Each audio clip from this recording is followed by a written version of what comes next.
అదరగొట్టే కారం రంగు రుచి ఆచి కారం పొడి. మరోసారి ఏపీ రాజకీయాల్లో వంగవీటి రంగా మైలేజ్ వ్యవహారం తెరమీదకొచ్చింది. ఆయన వర్ధంతి వేళ మైలేజ్ కోసం నాయకుల మధ్య మాటల యుద్ధం మొదలైంది. ఇంతకీ ఎవరేమంటున్నారు? అసలు జరుగుతున్న గొడవేంటి? వంగవీటి మోహనరంగ చుట్టూ మరోసారి పొలిటికల్ వార్ షురూ అయ్యింది. ఆయన వర్ధంతి రోజు మైలేజ్ పై పొలిటికల్ పార్టీల మధ్య చర్చ జరుగుతోంది.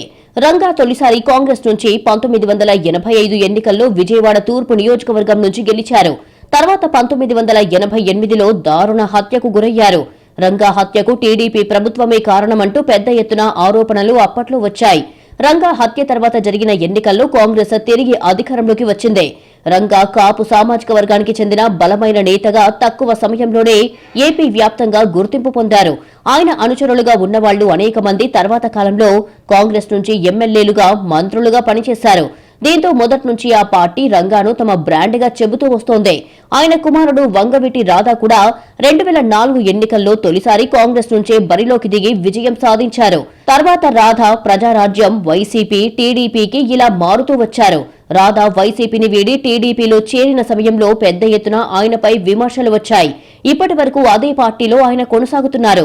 రంగా విగ్రహాలు పార్టీలకు అతీతంగా కాపు సామాజిక వర్గానికి చెందిన నేతలు అన్ని పార్టీల నుంచి ఏర్పాటు చేయడంతో పాటు ఆయన కార్యక్రమాలకు హాజరవుతున్నారు.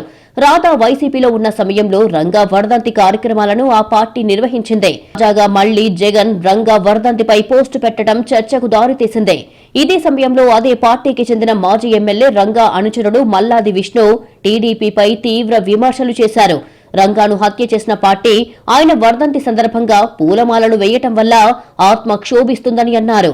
ఎన్టీఆర్ కు వెన్నుపోటు పొడిచి టీడీపీ ఆయన వర్ధంతులు చేస్తోందని, ఇప్పుడు రంగాకి అదే చేస్తున్నారని విమర్శించారు. ఓవరాల్ గా చూస్తే అన్ని పార్టీలు రంగా తమవాడని చెప్పుకునే ప్రయత్నం చేస్తున్నట్టు చర్చ సాగుతోంది. దీనికి కారణం అన్ని పార్టీలు ఆయన అనుచరులు ఉండడమే. మరోవైపు రంగా కుమార్తె ఆశా కిరణ్ రాజకీయాల్లోకి తాజాగా వస్తున్నట్లు ప్రకటించడం హాట్ టాపిక్ గా మారింది.